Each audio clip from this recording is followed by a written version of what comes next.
Welcome to today's show. My name is Jesse Malin, and I help you make your best relationship.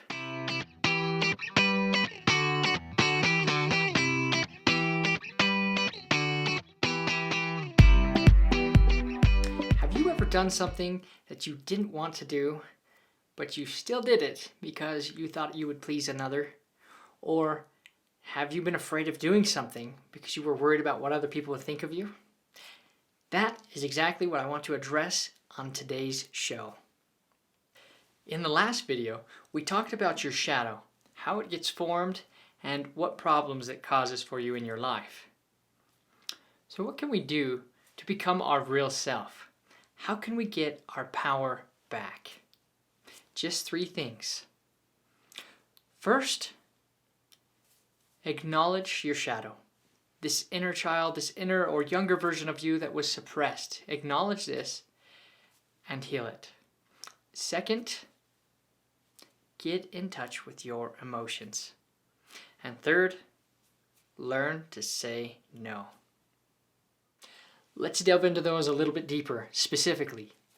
First, acknowledge your shadow and do the inner child work that you from the past that was suppressed or traumatized or brought up with limiting beliefs, right? Acknowledge that aspect of you and heal that aspect of you. So how do you do this? Okay, so there are multiple ways of doing this, and if you go to any psychotherapist or any coach or mentor, they all kind of have the same idea. The idea is this: you visit a past memory that was that created a negative or limiting belief in your life, or where you felt suppressed in life. Visit a memory and visit your younger self. This could be from like when you were a child, or this could be from yesterday. It doesn't matter, just some time of the past. When you visit this memory, allow yourself to feel the emotions that this memory created for you. Allow yourself to feel the pain or the frustration or the anger or the suppression. Remember the details about it. And then have a talk with this younger version of you. A lot of times, mentors or coaches or therapists will have you give validation to this younger version of you. They will have you give love to this younger version from you. This love is from yourself. This love is from your higher self. This validation comes from you. And there's something really cool with doing this part. When you give yourself validation, you learn to depend on yourself, and you learn not to worry about what other people think. It's really cool. It's a fascinating thing. It's how people start to become grounded. It's how people start to become confident in themselves and having that good relationship with themselves, with that connection with their heart, with their higher self, right? The true them at their core, who they are. This is how they let go of that baggage. And after you give that validation, after you give that love, you're welcome to release the old energy, release those painful emotions, and then focus on the good things that are in your life. Focus on your dream that you have. Focus on what you do want in life instead of focusing on the negative aspects of life that you're not happy with, that are unfulfilling, right? As you let those painful memories go and give yourself that validation, you create room to receive that validation and that love. And that is so healing. That's so huge. Number 2, get in touch with your emotions.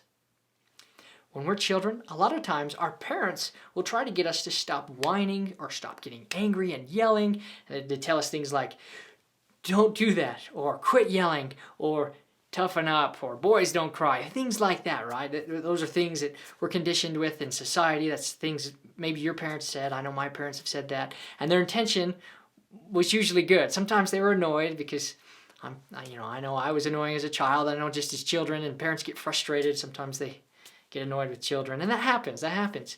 But whatever the reason, the suppression was, do not allow yourself to feel this way. You're not allowed to feel this way. It's bad, right?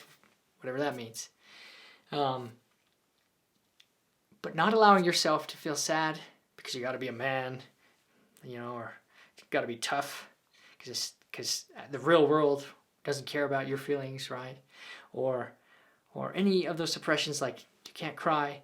Don't be angry. If you continue to be angry, you're going to get in bigger trouble as you get older. Things like that. Those threats, right? Those suppressions. But here's the thing. You see, emotions are the spiritual aspect of ourself. Emotions are so important in our lives. And when we ignore emotions, we ignore messages from our inner self. We ignore messages from God. That feeling, those emotions are actually the messages to help us know that we're not in alignment with where we need to be going in life, right? And so it's important to allow yourself to feel that way. It's important to address that because that will cause the shadow aspect of ourselves to be healed up, and we can let go of those things. But think of this: when you have a negative event happen, or you start feeling a negative emotions, that is just a red flag to you from your higher self that you are not in alignment with your purpose. You are not doing what you should be doing, what you signed up for this life, before this life, to do. And that's important to feel. That's important to realize. If you're not happy, why are you not happy? What do you need to change about yourself? And then when you figure that out, change. But get in touch with your emotions. Allow yourself to cry. One of the best things to do when you're upset, whether it's like sad upset or angry upset, is to allow yourself to feel that and to really feel that. Like, don't judge yourself. Don't shame yourself. Especially don't shame yourself. When you allow yourself to feel how you're feeling. If you're sad, allow yourself to cry. Crying is one of the best ways to release all of that pent-up energy, all that stress. But if you bottle it up, one day it's going to explode. And it may not be crying. It might be anger, because once pressure builds, then things change, right? If you're angry, allow yourself to be angry. One thing that I've enjoyed doing and I've seen other people do is when you're really angry, go ahead and punch a punching bag. You just take it out on a punching bag. I've seen people write letters. They write nasty letters of hate and anger, and they just really breathe into it, and then they burn it. And they release it all in the fire, And those are great. Those are acceptable. The thing that I think our parents are trying to teach us in society, I guess, too, is, don't hurt another individual. There's never any benefit from hurting another individual out of our own anger. That actually is a contracting form of consciousness. So that's actually a shrinking of the consciousness, of your awareness, which is so important. As we learn more, as we become aware more, we expand our consciousness. But when we get stuck and we're angry all the time, or we're stressed all the time, that is contracting our consciousness. That is shrinking our awareness down. And when we shrink our awareness down, we lose opportunities, we lose joy, we lose fulfillment, we lose our purpose. And so you never want to be contracting like that. Although, this is kind of where people get confused. You don't want to get stuck in anger where it becomes a mood and you're angry all day, every day. No. Instead, what you want to do, allow yourself to feel that anger, express that anger. It's okay to express it. Just don't hurt another individual. Go ahead and take it out on a punching bag, or go ahead and write a nasty letter telling this person how much you hate them, right? That's okay. Express it all and then burn it so no one sees it. No one needs to see that, right? There's no good that actually comes out of that. But express it and then let it go and then come back to yourself. Allow yourself to release that anger. Don't hang on to it, because remember we talked about baggage earlier? When you're hanging on to baggage, it weighs you down. If you're taking a hike and you're just putting a rock in your backpack every half a mile, in a mile or two, I guess not a half a mile. If you're doing it every 10 steps, well, in a mile, you're going to be wasted. You're going to just be done for the day. You're going to be done for the week. But if you allow yourself to express your emotions, you're not hanging on to that baggage, you have more energy. You actually expand your awareness. You can see opportunities, and you can find the happiness and joy that will actually serve you and strengthen your relationship with yourself. So let's talk about number 3. Sometimes this is also very hard. Learn to say no. Learning to say no is really hard for most people. Most people don't like tension. There's some people that thrive on tension. They like competition, right? In our DISC assessments, we call those the drivers, right? They like that tension, that competition. But most people don't like tension. They're uncomfortable with it. And when you say no to someone, that builds up tension, especially if the person keeps bugging you and bugging you and bugging you about it. Like they want you to do something or they don't want you to do something. That builds up tension. But be okay with that. Learn to be okay with saying no, and you will bring back your power. You will obtain your power and your confidence and strengthen your relationship with yourself. The biggest thing to remember about worrying about what other people think, or if you're having a hard time saying no, is, do you really value that person's opinion? Are they doing things in your life for your best interest? Are they out to help you in any way that you need help? Are they supporting you 100%, unconditional? Like you want to go do something and are they supporting you? Or do they have their own conditional, like preset, I only see this much, this is my awareness, this is all I see, so I'm going to tell you how it is, right? Is this their awareness? Is this their consciousness? Is this their love? Are they conditional? If they are, their opinion doesn't matter anyway. And that's the biggest thing. Their opinion simply doesn't matter. Do you want to have a life like them? Then their opinion doesn't matter.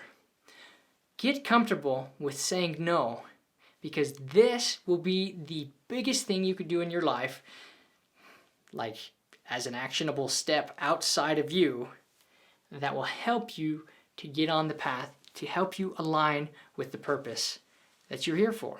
And there's multiple purposes. But why are you here? What is your relationship about? How can you give something that you don't have?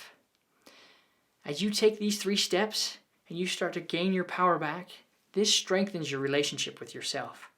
This builds massive amounts of love, appreciation, worthiness, gratitude for yourself.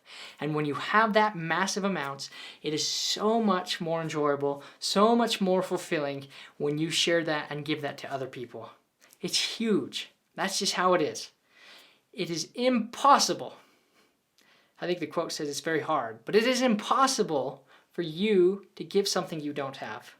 And if you have some disconnect with yourself, then your ability to feel that love within yourself and for other people is lessened. Now, I'm not saying there's a whole disconnect and you don't feel anything at all. I mean, some people probably do. Some people feel super angry inside. Some people are emotionless. Some people are just very robotic, right? They don't feel. They don't try to feel things. They just kind of live their life habitually, day in, day out, just the same thing every day. And where is the total fulfillment and joy in that? If there's a disconnect within you, do those 3 things. Get in touch with your inner self, your shadow. Acknowledge the things that your shadow has been suppressed with or have had traumatic blocks in the past with, and go and heal those. Go heal those aspects of yourself. That's huge. That's number 1. Number 2, get in touch with your emotions. Allow yourself to feel things. Allow yourself and be comfortable with it. If you have to go in another room, that's all right as you start out. Whatever you got to do, get in touch with your emotions. Get in touch with your spiritual side, because your emotions are warning signs. They tell you when you're in alignment or out of alignment with your purposes. And number 3, learn to say no. When you say no, you gain back your power. Get comfortable with tension. Get back your power. Remember, nobody's opinion really matters besides your own. Now, I need to make this note here. When I say be genuine, be authentic, be real with yourself, because when you're real with yourself, you're going to have a better relationship with your spouse, right? A better relationship with your family. There's a difference between me saying, no, I don't care, I don't care about anyone or anything and whatnot. Like, I care about my family. I care about what my wife, how my wife feels. I want her to know that I love her. But if she ever wants me to do something I don't want to do, and she's trying to pressure me, which she never does, but as an example, if that were to be the case, and I say, no, I don't care, per se, like, I'm looking out for my best interest. I'm trying to take care of myself, because if I can take care of myself and build that love, I can give that love. But there's a difference between being selfish. So being selfish means you don't have a care for anyone you don't necessarily love. You're not worried about what other people's needs are, those type of things. So there's a difference. There's a difference between being selfish. Now, it might seem like you're selfish, like, hey, no, I don't want to go to the game. I really don't want to go there, and that's fine. That's fine. You don't have to go. There's a difference between being selfish and learning to say no. And sometimes the lines cross, sometimes they intermingle. You got to do things for selfishness because you got to take care of yourself instead of allowing yourself to be run down. So yeah, there's sometimes that line crosses, but there's a distinct difference, because when you are building yourself, your relationship with yourself, you strengthen yourself, you empower yourself, and that creates a potent environment to help others to grow, to help others expand their awareness. But being selfish, on the other hand, is very contracting. When you focus only on yourself, as far as like, I'm better than everyone else and no one else matters, that's a very contracting. Your awareness shrinks, very negative mindset. Your moods are not exciting moods. They're not positive moods. They're not expanding moods, essentially what they are. So there's a difference. There's a difference. But allow yourself to be okay with saying no. Allow yourself to be okay with tension. If you do so, you will gain your power back. You will grow the love within yourself. And when you have that love grown, you can then share that love in better ways with those that you're around. And that is so important. So, love on yourself, expand your awareness and your consciousness, and make your best relationship. Who do you know that could benefit from this? Please like, subscribe, and share this with your friends. And I will see you on the next episode.